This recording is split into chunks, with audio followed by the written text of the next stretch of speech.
This right here is delicious, healthy vegan peach cobbler made with no oil, no wheat, and no refined sugar.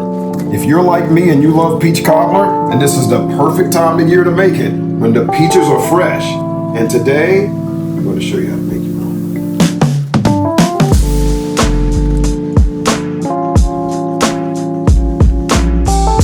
All right, let's talk about the ingredients we're going to use to make this healthy vegan peach cobbler. We're going to start with some fresh organic peaches. Now, as many of you know, I buy all of my ingredients organic. Every single ingredient, every single piece of produce I use, I buy it organic. Some people buy some organic and some non-organic. With peaches, I strongly suggest getting them only organic because they make the Dirty Dozen list every year. The Dirty Dozen is a list of produce, vegetables, and fruits that have the most pesticides and chemicals sprayed on them, and peaches are always on that list. So it's something that I would strongly encourage you to get only organic. All right, so some fresh organic peaches. We're going to use some date sugar. Now, a lot of times I use date paste or I use whole dates. This time I'm using date sugar. Organic, one ingredient, date sugar. All this is dehydrated dates. So you still get the fiber, you still get the vitamins and minerals and nutrients, everything that you want to get when you're sweetening something. So this is an excellent sweetener, organic date sugar. I'm going to use some oat flour, some almond flour, some oat milk, but you could use cashew milk or walnut milk, any kind of plant milk you want to use. Using some cashew butter. We're going to use some baking powder. We're going to use some nutmeg, some cinnamon, and some lemon juice. Now, baking powder and baking soda are two ingredients that when I'm making food for myself, I don't use them. And the reason I don't use them is because I think it's a little healthier when you don't use them. But for people who are transitioning, and a lot of times, you know, these recipes that I'm doing are to help people transition from things that they're familiar with and taste and textures that they're familiar with. So by adding the baking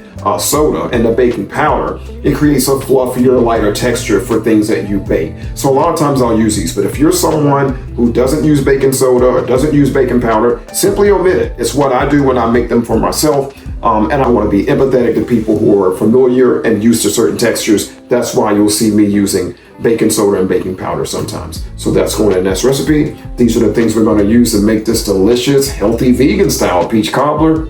Let's get to it. All right, so now there's a couple different ways to go about peeling peaches. If you saw my peach mango pie video a couple weeks or so ago, in that video, I took my peaches and I put them into some boiling water just for a minute, just to blanch them. And I took them out and put them in an ice bath, and then they're super easy to peel that way. And then other times like today, I just do it the traditional way. I just get a peeler out and I do it this way. I'm feeling like peeling today, so we're gonna do it with a peeler.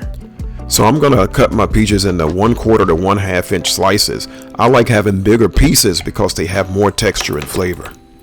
Okay, so now I've got my peaches cut, and the next thing I wanna do, before I put the entire cobbler together, I'm gonna get the filling mixed and cooking first. So I'm gonna take my peaches, I'm gonna get them in my pan here, and as I said, I'm gonna add the ingredients from mixing it up, which is my date sugar, nutmeg, my cinnamon, and then my lemon juice.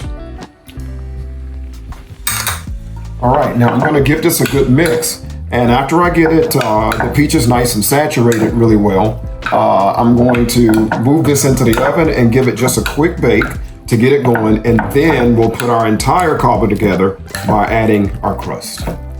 Okay, so I'm also adding some water because that will help the peaches cook and create a nice sauciness when it bakes. All right, so now I've got my peaches in the oven. They're gonna cook for just a little while. While they are, I'm gonna mix my nut butter and my plant milk together. Now, the reason I'm gonna mix these and blend them together is because it's gonna make it easier to mix with the oat flour and the almond flour. I'll get it mixed really well, nice and evenly, to make our batter for our crust. Now, typically, in a traditional peach cobbler, you're gonna use like a lot of butter and you're gonna use, you know, regular milk, but we're skipping that. Obviously, this is a vegan recipe, and that's why we're using nut butter and the plant milk. All right, let's get them mixed together. If you're enjoying this video, please like and subscribe below. All right, so our next step is we're gonna get our dry ingredients in the bowl combined.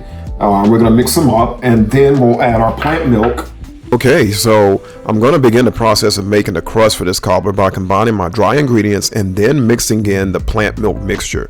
Now, I forgot to add my date sugar earlier, so I'm going to add that in with the dry ingredients now. Now, keep in mind that the crust after this peach cobbler comes out of the oven, the crust will be a little darker than what you're traditionally used to, but that's because of the date sugar. The date sugar makes the crust a little darker, but trust me, it's still super delicious. Now I'm just going to top my peaches with the batter, and once it's baked, you have this delicious peach cobbler.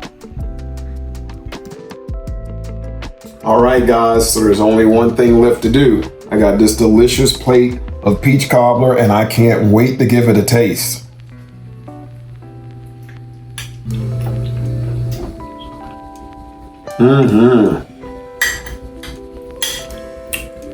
That's so good. So good. If you're a fan of peach cobbler, you really want to try this recipe, guys. Delicious. So if you're new to my channel and you're wondering how to find the recipe, look below the video and tap on the word more, and then you'll see the beginning of the recipe. Tap on the word more a second time, then you'll see the full recipe, and then you can begin to make your own. Thanks for watching.